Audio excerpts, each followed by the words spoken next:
Hello students, आज हम लोग स्टेट ऑफ मैटर यूनिट के पार्ट नंबर 11 में हैं और यहाँ हम लोग गैसियस इक्वेशन को पढ़ेंगे, गैस समीकरण पढ़ेंगे और इसके कुछ न्यूमेरिकल्स की प्रैक्टिस करेंगे। उससे पहले हम लोगों ने आइडियल गैस को कंप्लीट किया था, आदर्श गैस समीकरण पढ़ा था और आइडियल गैस की कंडीशंस को सीख लिया था। तो उसी की हेल्प से यानी आइडियल गैस की मदद से उसके व्यूज़ को देखते हुए हम यहाँ गैस इक्वेशन के एनालिसिस करेंगे और इसके फार्मूले को डेरिवेट करेंगे और उस डेरिवेशनल फार्मूले का उपयोग न्यूमेरिकल्स में करेंगे। तो गैस समीकरण को और इसके डेरिवेशन को एक फिगर के माध्यम से और इनकी कंडीशन के माध्यम से समझते हैं। सपोज दैट यहाँ किसी गैस का V वॉल्यूम उपस्थित है, यानी गैस का जो आयतन है वो V है और इस पर इस पिस्टन द्वारा लगने वाला जो प्रेशर है वो P है, दाब P से डिनोट करेंगे और इस इक्विपमेंट्स के एटमॉस्फेयर को T डिग्री टेम्परेचर पर रखा गया। तो यहाँ तीनों ही कंडीशन इस प्रैक्टिकल के लिए फॉलो हैं, टेम्परेचर, प्रेशर एंड वॉल्यूम। इनको लेकर के हम आइडियल गैस की हेल्प से गैस इक्वेशन को डेरिवेट करते हैं। हम लोगों ने कल पढ़ा था आइडियल गैस इक्वेशन, जिसे रिप्रेजेंट किया था PV = nRT से और यहाँ पर n क्या था, the number of gas moles, gas के मोलों की संख्या। तो अगर हम यहाँ गैस के मोल को ना रिप्रेजेंट करें तो इसी इक्वेशन को PV = RT के रूप में भी लिख सकते हैं। तो अगर गैस के लिए जो टेकन गैस है जिसका वॉल्यूम V लिखा है और P प्रेशर पर एंड T टेम्परेचर पर अगर एक निश्चित मॉस लिया जाए गैस का, तो एक गैस के निश्चित द्रव्यमान के लिए इनके रिलेशन को रिप्रेजेंट करेंगे P × V/T = K as a constant और इसे हम इक्वेशन नंबर फर्स्ट बना लेते हैं। सपोज दैट या माना P1 दाब तथा T1 ताप पर किसी गैस का आयतन V1 है। यदि दाब P2 और ताप T2 कर दें तो इस गैस का आयतन V2 हो जाएगा। अतः इक्वेशन नंबर 1 से समीकरण 1 के अनुसार इस कंडीशन को पुटअप करें। तो फर्स्ट केस करेंगे according to equation number first. चूंकि प्रारंभिक दाब P1 है, टेम्परेचर T1 है और उसका वॉल्यूम V1 है, देन हम इस इक्वेशन पर पुटअप करें तो फार्मूला बनेगा P1 × V1/T1 = K और जहाँ K = कांस्टेंट, यानी K एक प्रकार का स्थिरांक है। इसको इक्वेशन नंबर सेकंड बना लेते हैं, 2 बना लेते हैं।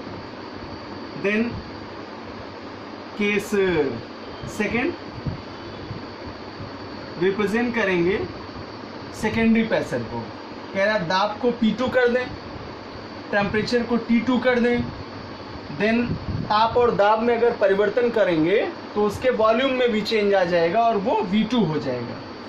तो according to equation number first, P2 into V2 upon T2 equals to K and K equals to common constant, और इसे बनाते हैं इक्वेशन नंबर थर्ड। और अब इन दोनों ही इक्वेशंस का कंपैरिजन करा दें, यानी इक्वेशन नंबर सेकंड और थर्ड का कंपैरिजन करा दें, तो यहाँ से हमें फाइनल इक्वेशन गैस इक्वेशन के रूप में प्राप्त होगी।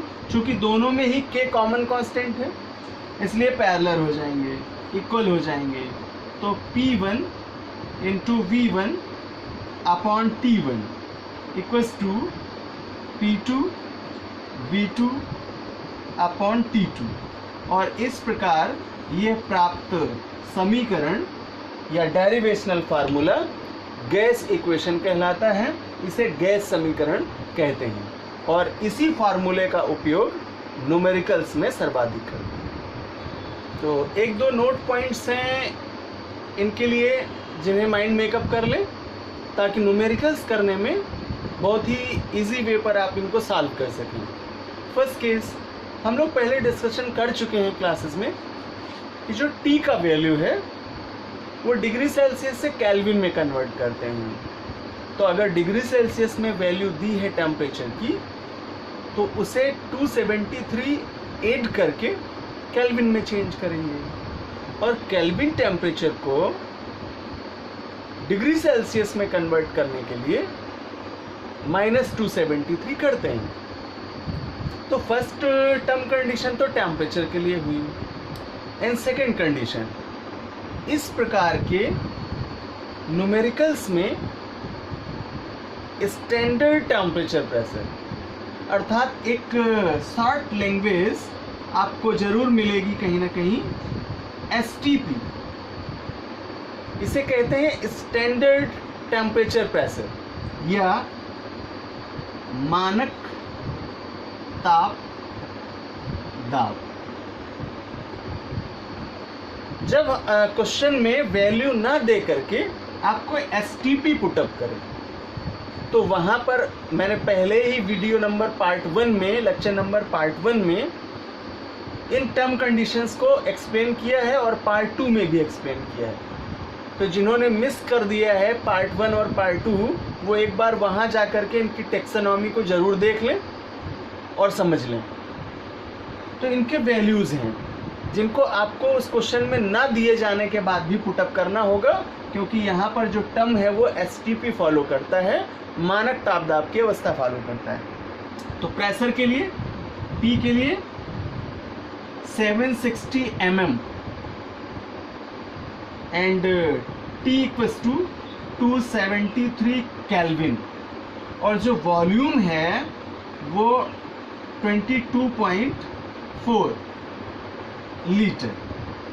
इस तरह के ये आपके वैल्यूज़ हैं जो इन टर्म कंडीशंस को और इन टर्म कंडीशंस को फॉलो करते हैं। नॉर्मल टेम्परेचर प्रेशर, सामान्य ताप दाब एंड स्टैंडर्ड टेम्परेचर प्रेशर या मानक ताप दाब की अवस्थाओं को पूरा करते हैं। तो जब कभी शॉर्टली ये आपको लैंग्वेज में मिले तो आप इन वैल्यूज़ का उपयोग कर सकते हैं और इनके न्यूमेरिकल सॉल्व कर सकते हैं। तो अब हम लोग इस गैस लॉ की हेल्प से इसके न्यूमेरिकल सॉल्व करेंगे, कुछ एग्जांपल्स लेंगे और इसके उपयोग को समझेंगे। तो न्यूमेरिकल करेंगे 30 degree Celsius temperature and 720 mm pressure पर किसी गैस का वॉल्यूम 450 ml है। तो गैस का वॉल्यूम STP पर क्या होगा? तो देखिए एक क्लू वर्ड मिला आपको यहाँ से STP, और दूसरा गैस इक्वेशन से रिलेटेड न्यूमेरिकल्स की पहचान है कि यहाँ पर टेम्परेचर भी दिया होगा, प्रेशर भी दिया होगा, वॉल्यूम भी दिया होगा प्राइमरी केस में, और सेकेंडरी केस में किसी न किसी को इनमें से फॉलो करना होगा, फाइंड आउट करना होगा। तो ना तो यहाँ दाब स्थिर होगा, ना यहाँ ताप स्थिर होगा, और ना यहाँ आयतन स्थिर होगा। तो एक तरफ हम एसटीपी की वैल्यू सेकेंडरी केस के लिए नोट कर लें, और प्रारंभिक अवस्थाओं के वैल्यूज दिए हैं क्वेश्चन में, इनको पुटअप कर लें। तो सबसे पहले प्रेशर फाइंड आउट करते हैं। P1 इक्वल्स टू 720 mm, और जो P2 है वो अकॉर्डिंग टू STP लिखेंगे।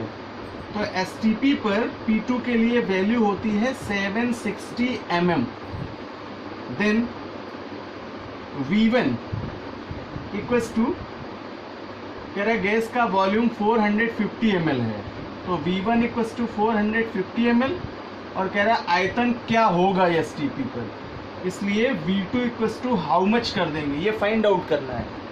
जबकि टेम्परेचर के केस में T1 क्वेश्चन में दे रखा है आपको 30 डिग्री सेल्सियस, इसे कन्वर्ट कर लेंगे केल्विन में।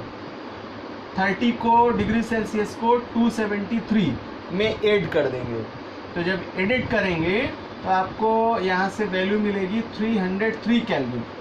जबकि T2 का वैल्यू STP पर यानी मानक तापदाब की अवस्था में 273 केल्विन होगा। तो अब इस तरह से सारे वैल्यूज़ हमें मिले, और अकॉर्डिंग टू वैल्यूज़ हमें समझ में आया कि ये गैस इक्वेशन को फॉलो करता है। देन गैस समीकरण का फार्मूला यूज़ करेंगे। फार्मूला लगाएंगे P1 V1 upon T1 equals to P2 V2 upon T2, और वैल्यू पुटअप करें। P1 का वैल्यू है 720 अपॉन, इंटू ले लेंगे V1 की वैल्यू, V1 है 450 अपॉन T1 का वैल्यू है 303 kelvin equals to P2 760 mm into V2 find out करना है, और T2 का वैल्यू हो जाएगा 273। तो V2 के लिए कंडीशनल फार्मूला होगा P1 V1 into T2 upon T1 into P2। यहाँ वैल्यू रखें इसकी, P1 है 720 इंटू V1 का वैल्यू है 450 इंटू T2 का वैल्यू है 273 अपॉन T1 303 इंटू P2 का वैल्यू है 760। इसे कैलकुलेट करें तो आफ्टर कैलकुलेशन आंसर मिलेगा 384.1 ml, जो कि V2 का एग्जैक्ट वैल्यू होगा। और इस तरह से इस क्वेश्चन का जो पूछ रहा था कि आयतन STP पर क्या होगा, तो STP पर इसका आयतन 384.1 ml होगा। Now next question, at 25 degree Celsius temperature and 760 mm of Hg pressure, यहाँ पर जो दाब है वो पारे के दाब पर यानी मरकरी प्रेशर है, इसलिए mmHg से डिनोट करते हैं। Pressure of a gas occupies 600 ml volume, what will be its pressure at a height where temperature is 10 degree Celsius. तो देखिए यहाँ 25 डिग्री सेल्सियस था और देन टेम्परेचर को ला रहे 10 डिग्री सेल्सियस पर, और and volume of the gas is 640 ml। तो अकॉर्डिंग टू वैल्यूज़ सबसे पहले हम लोग टेम्परेचर को डिनोट कर लें। T1 25 डिग्री सेल्सियस और T2 है 10 डिग्री सेल्सियस, तो T कंप्लीट हुआ। देन वॉल्यूम लिख लेते हैं, V1 equals to 600 ml and V2 equals to 640 ml। P1 है आपको 760 mm दिया है Hg में, 760 mm Hg, और P2 फाइंड आउट करना है, P2 ज्ञात करना है। तो कंडीशन यहाँ पता चल रही है सभी कि जब सारे वैल्यूज़ दिए हों तो गैस इक्वेशन फॉलो होता है। इस टर्म में ना टेम्परेचर कांस्टेंट है, ना प्रेशर कांस्टेंट है, ना वॉल्यूम कांस्टेंट है। देन गैस इक्वेशन की तरफ जाएंगे और फार्मूला यूज करेंगे P1 V1 upon T1 equals to P2 V2 upon T2 और वैल्यूज पुट अप करेंगे। तो P1 का वैल्यू है 760 mm, V1 है 600 ml, देन T1 को कन्वर्ट करेंगे केल्विन में, 273 ऐड करेंगे तो 298 केल्विन प्राप्त होगा। और जबकि 10 डिग्री सेल्सियस में 273 ऐड करेंगे तो 283 केल्विन प्राप्त होगा। तो यहाँ T1 का वैल्यू लिख लेंगे केल्विन टेम्परेचर पर 298 इक्वल्स टू P2 का वैल्यू है, फाइंड आउट करना है as it is, into V2 है 640 ml अपॉन T2 का वैल्यू पुटअप करेंगे 283 और इस तरह से P2 का कंडीशनल फार्मूला लिखेंगे। कंडीशनल फार्मूला होगा P2 equals to P1 into V1 into T2 upon T1 into V2। तो फॉर्मूले पर वैल्यू पुटअप करें P2 के लिए। P2 इक्वल्स टू P1 है 760, V1 is 600 and T2 equals to 283 upon T1 298 and V2 का value है 640 और इसे कैलकुलेट करेंगे।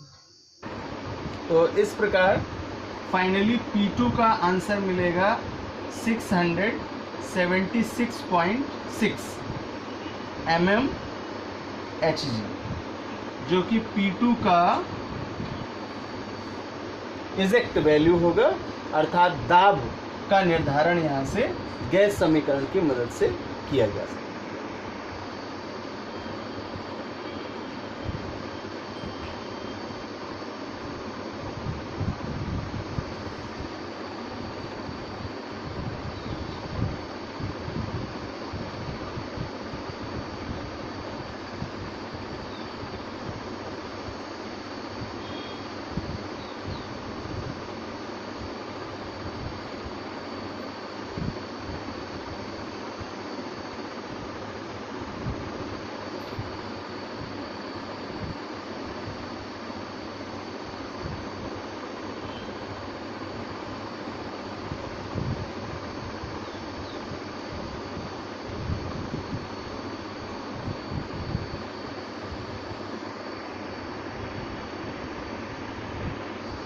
तो स्टूडेंट्स, आपको रिमार्क करा दूं कि इस यूनिट में जो टेक्सोनॉमी है उसमें सभी रूल्स के लिए हम लोगों ने टेम्परेचर यानी T, pressure P, volume V, इनका मैक्सिमम यूज़ किया है। तो इनके जो फिक्स वैल्यूज़ बताए मैंने STP पर, उन्हें लर्न करिए, इनका चेंजमेंट प्रैक्टिस करिए, कैसे T को डिग्री सेल्सियस टू केल्विन में और एटमॉस्फेरिक प्रेशर को mm में, जबकि लीटर में दिए हुए वॉल्यूम को ml में या ml में दिए हुए वॉल्यूम को लीटर में चेंज करते हैं। और ये सभी हम चेंजमेंट आपको डिस्कस कर चुके हैं पार्ट नंबर 1 और पार्ट नंबर 2 के लेक्चर वीडियो में। तो जिन बच्चों से मिस हो गया हो ये बीच में क्लास, वे पार्ट 1 और पार्ट 2 के वीडियोस को ज़रूर देख लीजिए। और कहूँगा तो मैं ये कि सारे पार्ट के आपको वीडियोस देखने चाहिए। हम लोग 11 नंबर पर आ चुके हैं, तो 1 to 11 तक जब आप कंप्लीट कर लेंगे तो पूरा का पूरा कॉन्सेप्ट आपको इस गैसियस लॉ का यानी स्टेट ऑफ मैटर का क्लियर हो जाएगा। तो अभी तक में बायल्स लॉ, चार्ल्स लॉ और डाल्टन्स लॉ के साथ साथ एवोगैड्रोस लॉ, गैलुसेक लॉ और 2 इक्वेशंस पढ़ चुके, जिनमें से ideal gas equation most important, और उस आइडियल गैस इक्वेशन की मदद से आज हम लोगों ने गैस इक्वेशन को कंप्लीट किया, गैस समीकरण को कंप्लीट किया। फार्मूले रिमाइंड करा दें बहुत ही शॉर्ट समरी के रूप में, एक बूस्टर क्लास के रूप में, एक पॉजिटिव वे पर फार्मूले लर्न करने के लिए। तो term by term, rule by rule या लॉ बाय लॉ, इनके फार्मूले आप लर्न करिए। According to Boyle's law, P1 V1 equals to P2 V2। According to Charles law, V1 upon T1 equals to V2 upon T2। According to Dalton's law, P equals to P1 plus P2 plus P3 plus P4 plus dash dash. According to ideal gas equation formula, PV equals to N dot RT।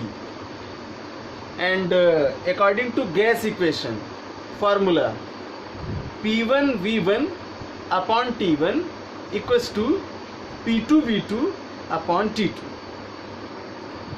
तो ये जितने भी फार्मूले मैंने बताए, आप भी अपनी कॉपी में एक जगह इन फार्मूलों को as a short summary note कर सकते हैं और इन्हें लर्न करिए। फार्मूले जब आपके माइंड में होंगे, सारे व्यूज़ और सारे कॉन्सेप्ट आपके माइंड में होंगे। क्लू मैंने बता ही दिया है आपको न्यूमेरिकल्स में कि कैसे हम उनकी लैंग्वेज को पिकअप करें, और ईजिली ये क्वेश्चन आपको कॉम्पिटिटिव स्टैंडर्ड में भी मिल जाते हैं। तो वहाँ पर भी बहुत इजी टर्म में आप इनके क्लूज़ को पकड़िए, इनके व्यूज़ को देखिए, और वहाँ से आप फॉलो करेंगे कि हमें कौन सा लॉ, यानी उस लॉ का कौन सा फार्मूला यूज़ करना है, और उन फार्मूलों के आधार पर गिवन क्वेश्चंस के लिए वैल्यू को ईजिली फाइंड आउट करना। तो बने रहिए मेरे साथ, लगातार क्लास ज्वाइन करिए केमिस्ट्री की, और किसी को अच्छा लग रहा हो, सारी चीज़ें समझ में आ रही हों, क्लियर हों, तो कमेंट्स में आप बता सकते हैं, पॉजिटिव कमेंट्स दे सकते हैं। और अगर कहीं कोई समस्या भी आ रही है तो वो भी आप कमेंट्स में सबमिट कर सकते हैं। तो लाइक करिए, अच्छा लगे तो इसे शेयर भी करिए और कमेंट्स भी करिए। और YouTube पर चैनल को सब्सक्राइब भी कर लीजिए, ताकि मेरे वीडियो सबसे पहले आप उन स्टूडेंट्स को ज़रूर मिल जाएं जो कि रेगुलरली मुझसे जुड़े हुए हैं, और उन्हीं के लिए मैं ये वीडियोस दे रहा हूं। तो सबसे पहले आप तक वीडियो पहुंचे, इसलिए मेरे चैनल को सब्सक्राइब कर लीजिए।